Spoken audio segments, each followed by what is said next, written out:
Have you ever felt scared by something small and then felt embarrassed that it affected you so much? Have you ever noticed that fear can be louder than reality, even when you know you are safe? Welcome back to the channel. Today we are going to talk about a short horror-themed cartoon episode that became famous because people called it banned, cursed, or too disturbing. But we are not here to chase rumors or shock. We are here to use the story as a mirror. Because the real creature in a horror story is not always on the screen. Often the real creature is the mind that starts spinning and creating suffering from shadows. The first idea is that fear is a natural signal, but the mind can turn it into a prison when it keeps feeding it with imagination. The second idea is that calm is not about avoiding fear. Calm is about learning how to meet fear with awareness, wisdom, and compassion, so fear does not control your speech, your choices, your karma, and your destiny. Let me tell you the story the way it lands in a human heart, not as a list of scenes, but as a journey through what happens inside us when we meet something creepy. It begins with an ordinary night, a family house, a familiar neighborhood, the kind of setting that feels safe because nothing dramatic is supposed to happen there. That is why the smallest strange detail can feel so strong. When fear enters a place that represents normal life, the mind reacts like something sacred has been invaded. A kid hears a rumor at school. The rumor is the first spark. Someone says there is an episode that should not be watched. Someone says it is banned. Someone says it is haunted. Someone says a creature appears for a second, and if you see it, you will not sleep. Notice what the rumor does. It plants a seed in the mind. The seed is not an image yet. The seed is anticipation. And anticipation is powerful. Anticipation is the mind leaning into the future, grabbing a story before the story even arrives. The kid laughs at first, because kids often laugh at fear to prove they are brave. But later that night, when the lights are lower and the house is quieter, the rumor returns, not as a joke, as a question. What if it is true? The mind starts searching memory. The mind starts building images. The mind starts combining random scary pieces from other stories. The mind starts rehearsing what could happen. This is the first stage of fear. Fear is not only triggered by what you see. Fear is triggered by what you imagine. Then the kid does what many of us do with fear. The kid becomes curious. Curiosity and fear often travel together. Curiosity says, I want to know. Fear says, I might regret knowing. That conflict creates tension. And tension makes the mind even more focused. The kid tries to find the episode, maybe through a friend, maybe through a clip, maybe through a whispered retelling. And the closer the kid gets to it, the louder the mind becomes. This is important.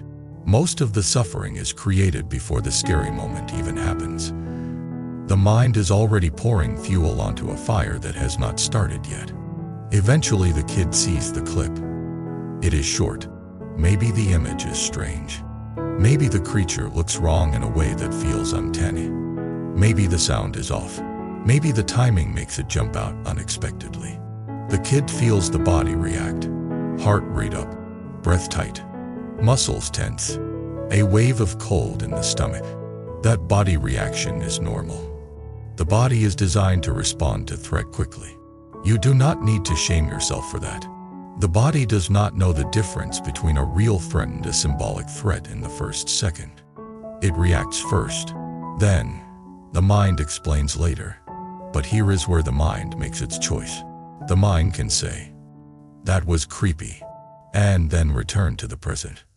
Or the mind can grab the experience like a trophy and carry it around all night. Many minds grab it because fear feels important. Fear feels like information. Fear feels like a warning that must be respected. So the kid replays it, and every replay feeds the fear, not because the creature becomes more real, but because the nervous system becomes more trained.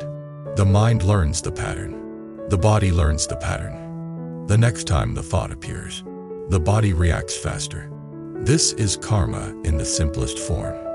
Repetition becomes conditioning. Conditioning becomes destiny. Now the kid is in bed. The room is dark.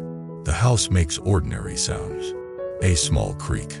A distant hum. A tiny shadow from a street twide shifting as a car passes.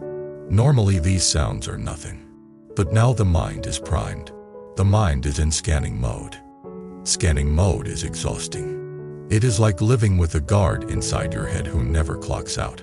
The kid looks at the corner of the room and sees a shadow. The shadow was always there.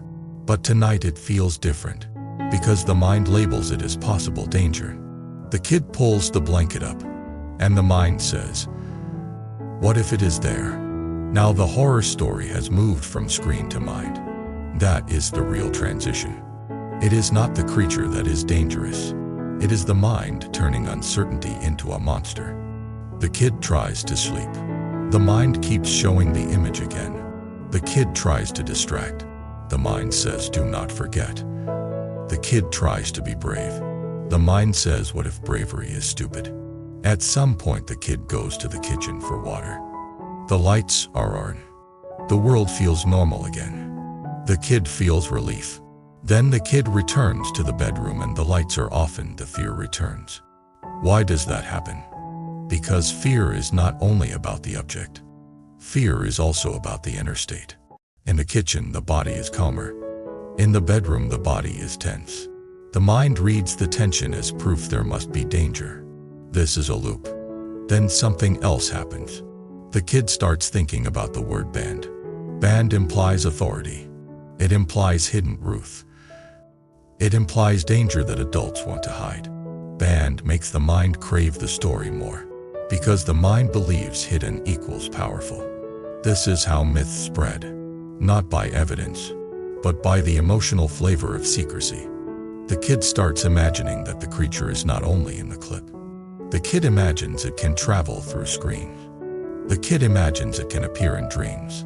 The kid imagines it can appear behind you when you look away. Notice how the mind escalates. The mind takes a small stimulus and expands it into a universe. That expansion is what makes fear feel overwhelming. This is why a short episode can become a giant legend. Legends are built by imagination, not by length. Now, at this point, the story could go into directions. The first direction is the common one. The kid keeps feeding the fear until morning. The kid becomes exhausted. The kid goes to school tired. The kid tells friends the story was real. The rumor grows. More kids get scared. The myth becomes stronger. The second direction is rarer. Someone intervenes with wisdom. In our story, that someone is an older relative. Maybe a parent. Maybe a grandparent. Maybe an older sibling. Someone notices the kid is not sleeping. Someone hears footsteps at night. Someone sees the kid sitting in the hallway with a tense face. The older person asks, "What is wrong?" The kid hesitates, embarrassed, then admits the truth. "I saw something scary. I cannot stop thinking about it." The older person does not laugh. That is crucial. When you laugh at someone's fear, you train them to hide fear, and hidden fear becomes stronger. The older person also does not overreact, because overreaction confirms the fear is dangerous. Instead, the older person says, "Okay, sit with me." They sit at a table. The older person pours water. The older person speaks slowly. Fear is like a dog that barks.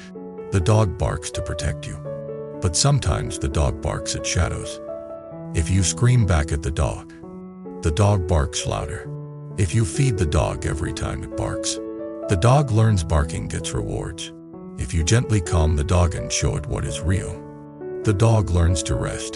The kid listens, still tense. The older person says, "Your mind is barking. Let us calm it." Then they do something surprisingly simple. They ask the kid to feel the feet on the floor, feel the chair, feel the breath. One inhale, one exhale. The kid thinks it is silly, but the body responds slightly, because attention returning to sensation pulls energy away from imagination. The older person says, "Now name what is happening." The kid says, "I am scared."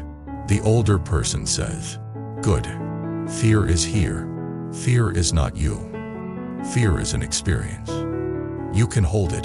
That sentence matters. It separates identity from emotion. Many people suffer because they think, I am fear. I am weak. I am broken. The wiser view is, fear is present, and I can meet it. Then the older person explains something that changes the whole frame. When you watch a scary thing, your brain stores the image. The brain does not know you want it to stop. It thinks it is important for survival. So it replays it. The replay is not a curse. It is a survival system doing its job. But you can't teach the system that you are safe now. How? By changing your response. If you panic every time the image appears, you confirm it is danger. The brain replays it more.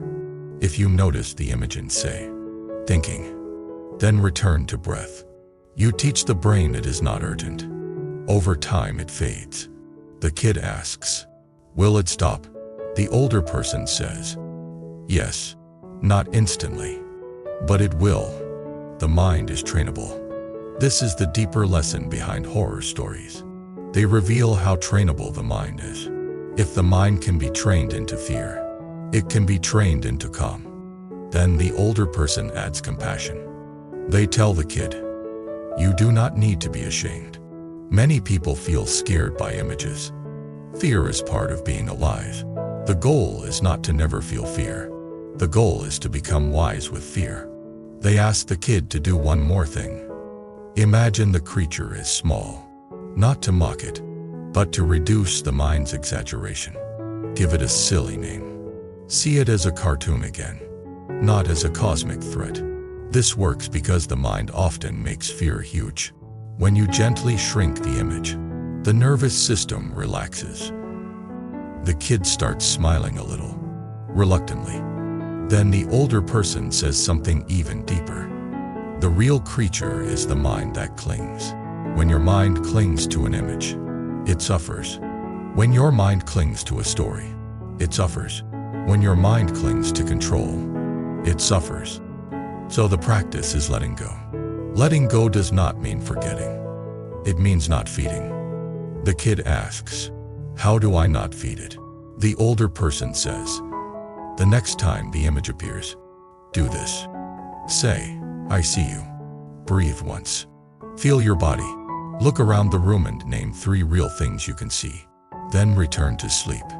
The kid tries it. The image appears again. The kid says, I see you. The kid breathes. The kid names wall, pillow, door. The kid feels the blanket. The body softens slightly. The mind still tries to pull. At the kid returns. They do it again. Each return is a small victory. This is meditation anywhere. In the middle of fear. In the middle of night. Over time, the kid falls asleep. The next day, the kid remembers the fear. But the fear is less sharp. Now here is the part that matters for you. We all have our own Ben episode. Not necessarily a horror clip, but a mental clip. A memory you replay. A mistake you replay. A conversation you replay. A fear about the future you replay. A shame image you replay. A moment you felt rejected. A moment you felt humiliated. These mental clips can haunt you more than any cartoon. And the mind treats them the same way. It marks them as important. It replays them. It scans for similar threats. It builds stories. So the same practice applies. You do not have to destroy your mind to be free. You train it. You do not shame yourself for having fear. You meet it with compassion. You do not obey every thought. You notice, label, and return. This is wisdom. This is karma. Because every time you feed fear with rehearsal, you plant more fear. Every time you meet fear with awareness, you plant calm. Every time you meet fear with kindness, you plant safety. Safety leads to clarity. Clarity leads to wiser choices. Wiser choices lead to a better destiny. Now let me tell you a second story. Because sometimes the mind needs more than one mirror. There was another person, older this time, who was not scared of cartoon. They were scared of life. Their fear did not come from a creature image. It came from uncertainty. They feared failing. They feared being judged. They feared disappointing their family. They feared being alone. They kept saying they were fine, but their body was always tense. They woke up with worry. They fell asleep with worry. Their mind was a horror theater showing scenes of future disasters. One night they saw their younger siblings scared by the banned episode Rumor and they felt annoyed. How can you be scared of that? Then they noticed something. Their own fear was not less. It was just more socially acceptable. A kid fears a creature. An adult fears money, status, health, relationships. Fear is fear. In that moment, they realized they were not actually superior. They were just trained to hide. So they sat with the kid. And while helping the kid breathe, they started breathing too. While helping the kid label thoughts, they started labeling their own. While telling the kid fear is not you, they started realizing their fear was not them either. This is compassion becoming a bridge. Helping someone else can help you too, because it reminds you of the basics you forget when you are proud. Over the next weeks, the older person began practicing the same method whenever anxiety rose.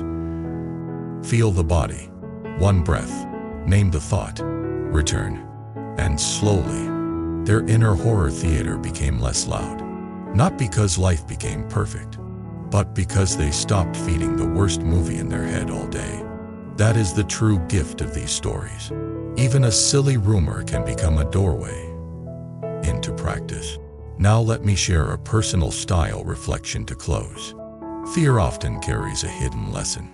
Fear shows you where you cling. Fear shows you where you want control. Fear shows you where you care deeply. Fear shows you where your nervous system does not feel safe. So the goal is not to mock fear. The goal is to listen without obeying. When you are afraid, you can ask, what am I protecting? Sometimes you are protecting your body. That is wise. Sometimes you are protecting your pride. That is less wise. Sometimes you are protecting a story about who you must be. That is the deepest chain. When you see what you are protecting, you can choose a cleaner action. That is awakening. So tell me in the comments, what kind of fear visits you most often? Fear of being judged, fear of failing, fear of loss, fear of loneliness, fear of uncertainty, fear of the night, or something else. And what helps you return when fear shows up? A breath, a walk, a conversation, music, writing, or a simple grounding practice. If you want more long-form storytelling like this that turns everyday media into wisdom, subscribe to the channel, like the video, and leave a comment to support the community. And if you want to support the channel in a deeper way, consider joining the membership so we can keep making content that helps people train the mind, soften the heart, and build calm that does not depend on life being perfectly safe. Until next time, remember this: the scariest creature is not on the screen. The scariest creature is the habit of clinging to fear. And the strongest antidote is not denial. The strongest antidote is awareness, compassion, and one steady breath that brings you back to what is real.